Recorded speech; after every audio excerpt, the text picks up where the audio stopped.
He couldn't look me in the face. He knew what he had just done to me, and he knew how much I was hurt. But how could he not do this? My best friend since 3rd grade, best man at my wedding, Brandon knew me inside and out. To make it easier for him, I said, "Relax, buddy. We're not cutting off messenger heads anymore. Are you sure she didn't see you?"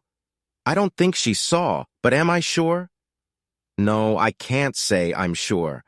I saw her as soon as I walked through the door and turned to approach her. And when I saw her kissing a guy, I turned around and found a dark corner to sit down.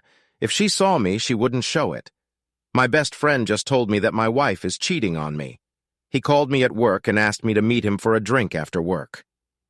As soon as I saw his face, I knew something was bothering him.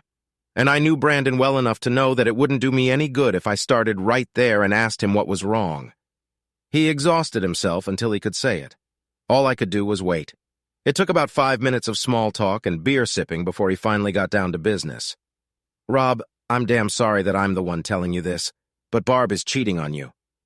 I wanted to jump up and scream at him. No, damn it, you're wrong. But I knew that wasn't the case. He had known Barb as long as I had, so it was unlikely he would have seen anyone else and mistaken her for Barb. I asked him how he knew, and he told me the story. He went on a blind date as a favor to his sister, and unsurprisingly, at least for him, the date turned out to be a disaster. He dropped the girl off at her apartment and decided that he needed something stronger to drink. He was in an unfamiliar part of the city, so he decided to go to the first bar he came across. He walked through the door of the establishment and saw Barb leaving the dance floor with some guy. They walked up to a booth along the wall, and just before he sat down, he saw Barb kiss the guy passionately. Surprised, he found a place to sit and watch. And for the next hour, he watched Barb and the guy drink, dance, and make out in a booth. When they danced, they both pressed themselves against each other, and the guy's hands were all over her. When they stood up to leave, he gave them a minute, and then stood up and followed them out of the bar. He saw them get into the back seat of the car, and after a minute, Barb's head was out of sight, and the guy leaned his head back on the seat. Brandon didn't try to get close enough to look into the car, but he was sure of what Barb was doing. After about 3 minutes, her head rose and they moved. Barb then disappeared from sight again, and a few seconds later, her legs rose into the air. At that moment, he left the parking lot and headed home. He lived through what he knew for 2 weeks, not wanting to tell me until finally he couldn't hold it in any longer. On the way home, I thought about the night Brandon said it happened. I remembered that I was in Baltimore solving a production problem. I called Barb at noon to talk to her, and she told me she was going out with the girls for drinks after work, so I wouldn't worry if I called and she didn't answer. I wondered if she did this every time what Brandon saw when I left town. If that was the case, then she did it at least twice a month. It just didn't make sense to me. I saw absolutely nothing in Barb's attitude toward me that indicated dissatisfaction or loss of affection. We were married for 10 years, and I thought it was a good marriage, but obviously I was wrong. One thing I knew for sure, I would figure it out. The first thing I had to do was find out for myself what was going on. I couldn't tell Barb what Brandon saw because it would just devolve into a shouting match punctuated by things like, "I am your wife. Who the hell are you going to believe, him or me?" Frankly, I was going to believe Brandon. He had no reason to lie to me, unlike Barb. If for some strange reason Brandon had lied to me, it would have been easy enough to figure out. I would have given Barb more rope to hang herself with, and if she didn't, I would have taken a closer look at Brandon. I was supposed to make an inspection trip to our Anniston plant, but I rescheduled so Gary could make the trip. I agreed with my boss to take a week off and told him why so that he could properly answer any calls Barb might make to the office. I then enlisted Gary's help. I knew he would help me because he had just gone through a nasty divorce after catching his wife in bed with another man. I explained the situation to him, and he said he would be happy to help. I bought a burner phone at a convenience store, and the only person I gave the number to was Gary. Monday morning, I kissed Barb goodbye, telling her I'd call her as soon as I checked into the hotel. I said I would see her in 4 days, and left for the airport. At the airport, I left my car in the long-term parking lot and then went to Alamo and rented a mid-seas sedan, and then went and found myself a motel room for 3 nights. At 2 o'clock in the afternoon, Gary called me and said that he had checked into room 416 at the downtown Marriott in my name. I parked down the street from where Barb was working when she got off work that evening and followed her. She headed straight home. I gave her an hour and then called her on my regular cell phone and told her where I was staying. If you call me and a stranger answer, don't hang up. There was a mix-up with our reservation. There's some kind of convention going on in town, and there weren't many rooms there, so Gary Williams and I are sharing a room. I'll contact you tomorrow. Love you, sweetheart. Bye. I stayed on the block until 10:15, and when by then she still hadn't come out of the house. I headed to my motel. I called her at noon the next day and reminded her that Wednesday was garbage collection day and to remember to put the trash cans out on the curb. I'm having dinner with the CEO and production managers tonight, so if it's late, I probably won't call and wake you up. If you don't hear from me before 9, don't wait. I love you too. Bye-bye. That night, I followed her again, and she went straight home and never came out again. I began to wonder if I had jumped to conclusions when I thought she was using my trips out of town to cheat on me. I only had one night before I was supposed to go home, and she went home and stayed home every night I watched. I didn't call her the next day at lunch, and at 5:30, Gary called me and said Barb had called and left a message for me at the front desk. I called her on a burner phone to find out what she wanted. Just wanted to let you know that I'm staying with the girls after work tonight and will probably be home late. I didn't want you to worry if you called and didn't get an answer. Be careful, honey. Take a taxi home if you drink too much. I'll be home tomorrow and we can pick up your car. That's why I love you, baby, because you always think about me and my well-being. I love you. I love you too. See you tomorrow. Bye-bye. When she came home from work, I followed her. She drove to the other side of town and stopped at the same bar where Brandon saw her. I had never been to a bar and didn't know its location, and I didn't want Barb to know I was following her, so I moved my car to where I could follow her car without her noticing me. I knew many of the girls Barb worked with, and as I sat watching the doors, I didn't see any of them appear. Just after dark, Barb went out, got into her car, and started it. I prepared to follow her, but all she did was drive the car to the back of the lot and park it in the darkest corner. She turned off the light and just sat there. About 5 minutes later, a couple of guys came out, walked up to the car and stood there for a few minutes talking, and then one man got into the car and drove off. The second man stood and watched until the car was out of sight, then turned and walked to the far end of the parking lot where he got into Barb's car. She and Barb slid towards each other and began kissing.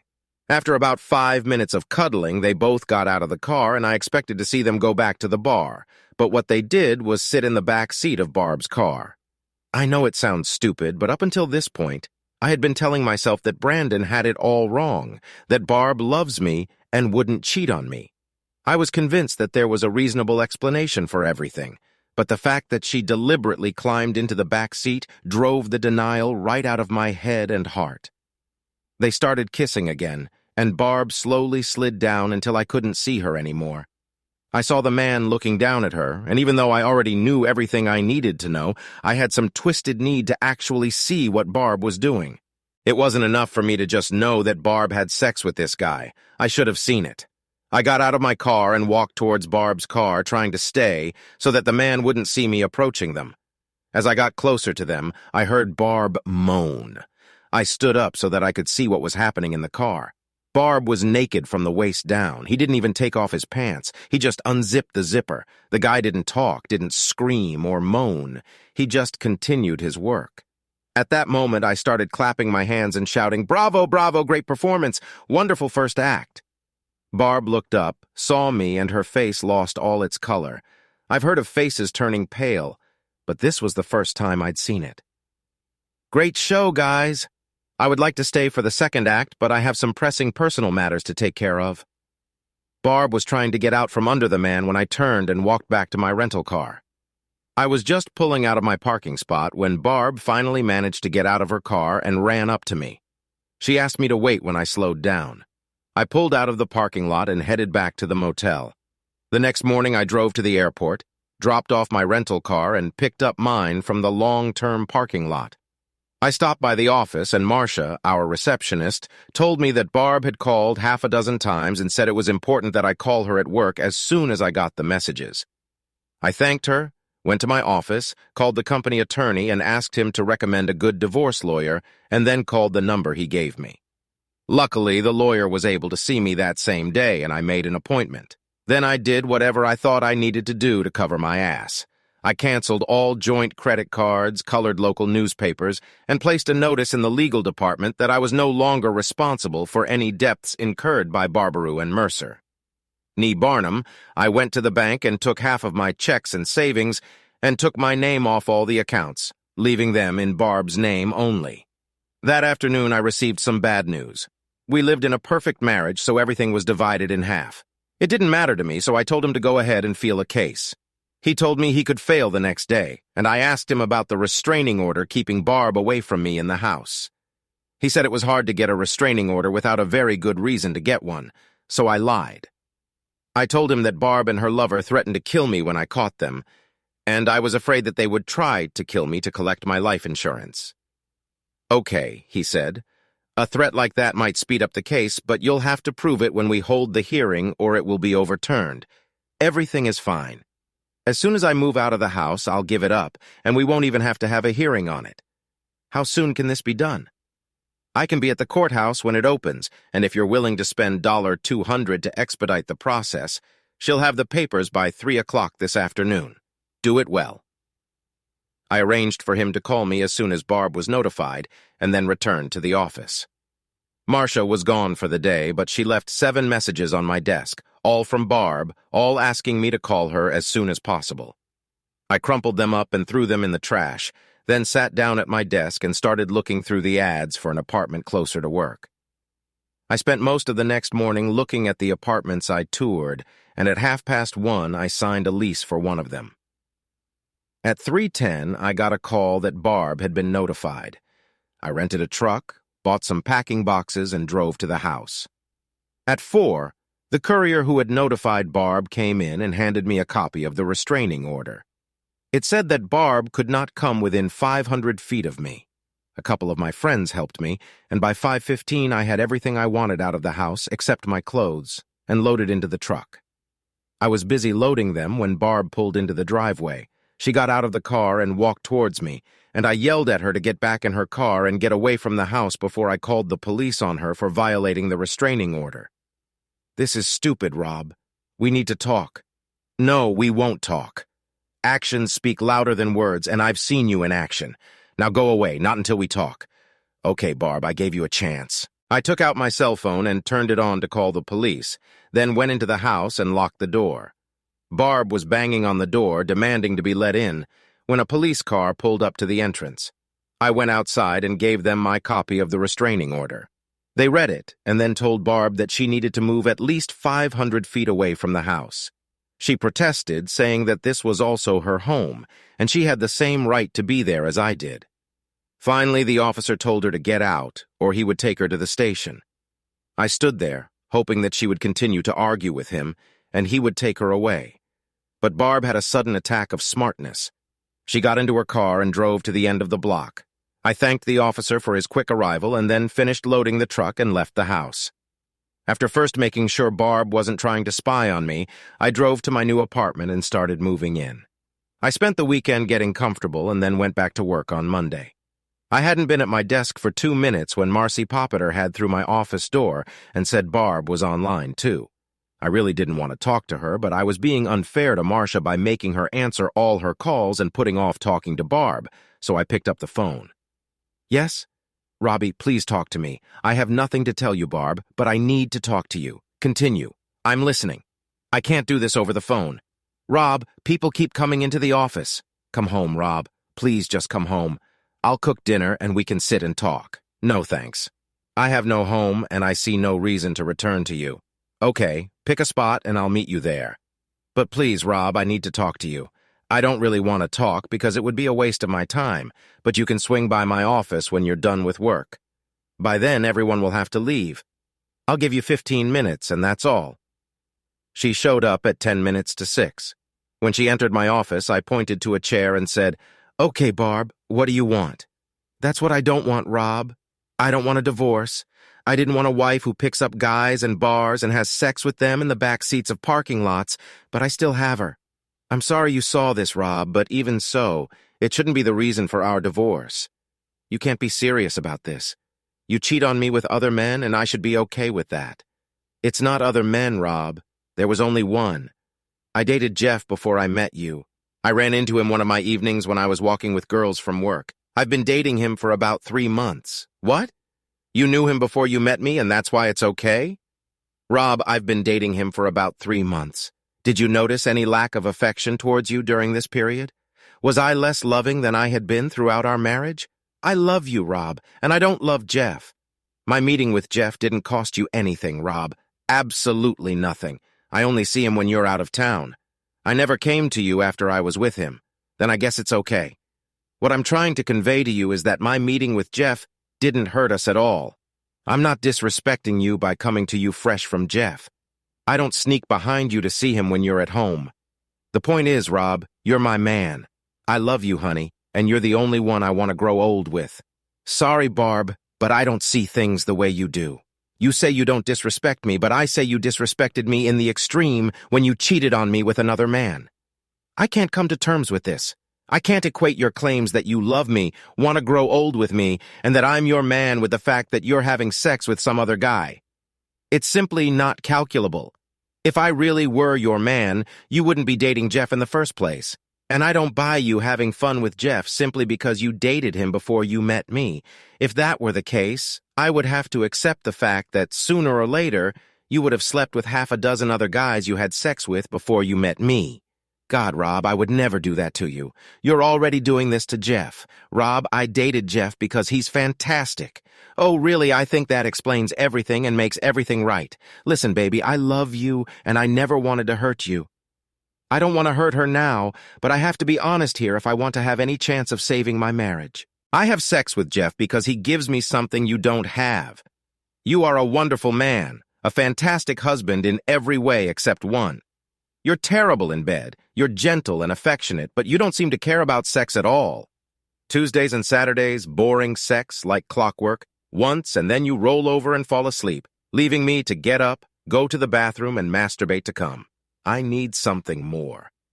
When I ran into Jeff during my night out with the girls, I remembered how we spent time together and how he would entertain me 3, 4, sometimes even 5 times a night. I wondered if he could still do this, and when he started hitting on me, I went to a motel with him. It was just sex, Rob. There was no love, no affection, just regular hard sex.